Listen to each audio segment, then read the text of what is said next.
Africa is the biggest continent on the planet, hosting countless people with extensive wildlife and landscapes. Africa can boast of having one of the most biodiverse continents on the planet, with the Sahara to its northernmost parts and the Sahel below it. Africa has stood the test of time and has remained the cradle of life, with even humanity finding its origins on this beautiful continent. This continent is beginning to face a problem. The Sahara Desert, the endless dunes that are as old as humanity, is encroaching into the lush green forests of the Sahel. But the WFP, or World Food Program, may have come up with a very innovative solution for the problem it is facing. So what is the solution the World Food Program has come up with to save the continent? Before we travel the Sahel and the Sahara to find out, make sure to like this video and subscribe to the channel for more.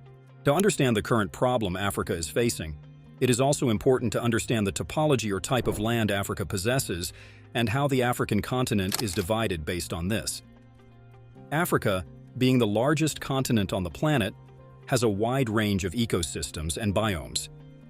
In the African continent, the northern parts contain more dry areas and are characterized by the vast expanse of desert known as the Sahara, which means the Great Desert in Arabic. And the southern parts of Africa contain savannas and rainforests that host several hundred species of wildlife that the continent is known for. But the land contains a transition zone known as the Sahel, which means the shore in Arabic. Just below the Saharan desert, this area, while not completely arid, does not receive much rainfall either. But there is a river that runs through the Sahel called the Senegal River. The Senegal River, which exits into the Atlantic Ocean, forms a border between the Sahel of Senegal and the Sahara of Mauritania. It is here where the World Food Program, the largest humanitarian organization for food assistance, has begun its operations of holding back the Sahara Desert so that its dunes do not expand down further south and affect the food output capacity of any nation that is present on the African subcontinent. Now, before we move any further and explain what the WFP is doing to hold back the Sahara, let's understand why they are in a hurry to do it as soon as possible. The Sahara Desert, like many other deserts around the world, formed due to tectonic movements of supercontinents, which split and divided in cataclysmic events. The Sahara is one such desert. Fair warning, but this is going to get a bit technical. The Sahara Desert at present is maintained by subtropic airflows that rise from the hotter equator and land back in the tropics. But these latitudes are being pushed towards the poles at a speed of 30 miles per decade, which is causing the desert as well to expand at a rate of 10% every year, which is a very scary prospect for people in Africa and around the globe. Africa is already lying in a dire strait in need of food. Many nations suffer from poverty and are incapable of producing food to sustain themselves.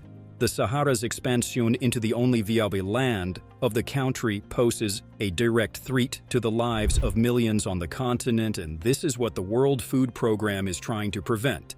To tackle this problem, the WFP has come up with an ingenious plan that would not only prevent the starvation of many in the long term, but also drastically improve the lives of the locals who are involved in this project. We've heard about the Great Wall of China. Now get ready for the Great Green Wall of Africa. This is what the project by the WFP to prevent the desertification of the continent has been named, and it is what it exactly sounds like. A large area, or strip of land across the continent of Africa, starting from the westernmost point in Senegal to the east in Djibouti, covered by shrubbery, plants, crops, and trees, would help prevent the ever-expanding sands of the Sahara from escaping its origins. But how exactly is this Great Green Wall going to be put into effect, and what has the WFP done to get this project going? If we follow the Senegal River northeast and go to the border between Mauritania and Senegal, we can see that many sites of the Great Green Wall of Africa have entered its construction. However, the locals who are involved in this project would not be able to head straight into building the wall, as the soil that is present in many areas may not be as lush as the Senegal River. This is where the Land Reclamation Project comes into play. The Land Reclamation Project is something of a school that teaches the locals of any area that falls under the Great Green Wall of Africa how they can reclaim the dry land and make it sustainable for plant life to grow crops and trees that would add to the wall. And the success of this project has been amazing. The locals of many areas have been able to reclaim a total of 30,000 hectares. It's important to know that this wall is not a straight line of trees, but much rather a patchwork of greenery, closely knitted together to form a barrier against the Sahara's expansion. So how are these trees and crops grown in these areas that receive little to no rainfall? The project utilizes several effective farming methods to harvest the scarce amount of water that it receives. One such technique that is adopted is the half-moons, which are dug in a specific manner to hold water. These half-moons are a bit like layered pits, which utilize contour steps to allow the water to pool at the bottom of the half-moon, where the crops and trees are planted, and the borders have slightly raised embankments to avoid overspillage and wastage of this precious water. Crops like millet and sorghum have been selected as they are not only native to the area but also produce the most biomass, allowing for both maximum coverage of the area while also helping to tackle food necessities.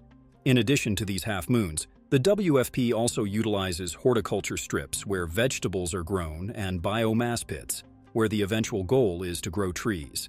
A variety of plants, both native and non-native, like okra, tomatoes, moringa, pigeon pea, and trees like guavas and citrus. When fully developed, these walls would represent forest-like structures, which is a type of farming known as syntropic farming, which was endogenous to the land but was forgotten by disuse over the years due to the migration of the youth into the towns and cities searching for work in face of the lack of rain and drought faced in their hometown. But thanks to the WFP, the youngsters and youth of these local towns and villages can finally find work that feeds both them and their families out in the field.